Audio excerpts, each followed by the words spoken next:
syndicated columnist and host of The Ben Shapiro Show, and Adrienne Elrod. She was a director of strategic communications for Democrat Hillary Clinton. Good to see you both tonight. You too, Shannon. All right, I want to read a little bit of the reaction that we have from the ICE deputy director tonight. He says this: "It is unconscionable that politicians across this country continue to endanger the lives of Americans with sanctuary policies while ignoring the harm inflicted on their constituents.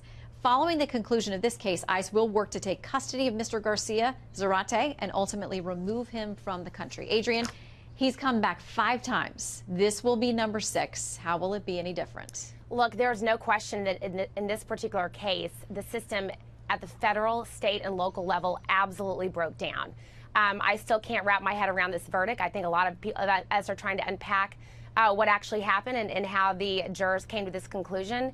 But look, local law enforcement in cities that are so-called sanctuary cities will say that having an ongoing dialogue with the immigrant community in their cities is what actually makes it safer. So as a political pundit going on a television show, I'm certainly not going to question what local law enforcement think and how they want to govern their communities, but that is what they say. And you do see crimes that are lowered in sanctuary cities among the immigrant community compared to some cities where they feel that they cannot communicate with law enforcement. All right, Ben, what do you make of that argument?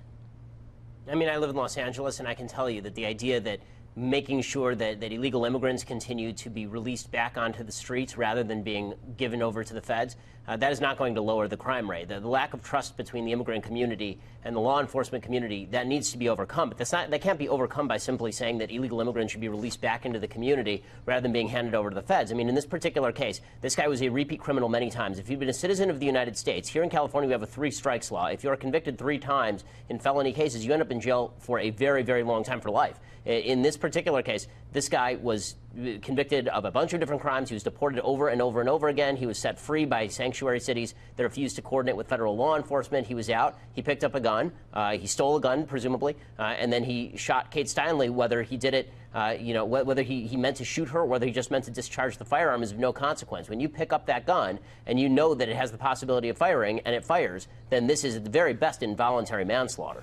Well, but not according to this jury. They said not guilty on that count as well. Adrienne, do you get how this topic was such a good one for President Trump when he was running, why it resonated with so many people, and why just this one case alone really captured the nation's attention, that this is an issue, these sanctuary cities letting people go, being very permissive with illegal immigration. Do you understand what he tapped into there and why people were so responsive to that? I do understand what he tapped into, but I also think it's an absolute shame that he used this case time and time again as a political football. When the family of Kate has gone through so much tragedy and so much heartache, and to have this used in any sort of political way by the President of the United States during the campaign when he was running as a candidate, now as president, is a real shame. But look, this is a very complex issue, and I think what's important to understand here is that this is one incident. What we've got to do is figure out how to handle the 800,000 dreamers who are living here in the United States, allowing them to live in limbo, allowing a lot of the immigrant community to wonder what's going to happen, to fear deportation every single day. All right, I got to bring in Ben here really quick because we're out of time. Ben, quick response from you.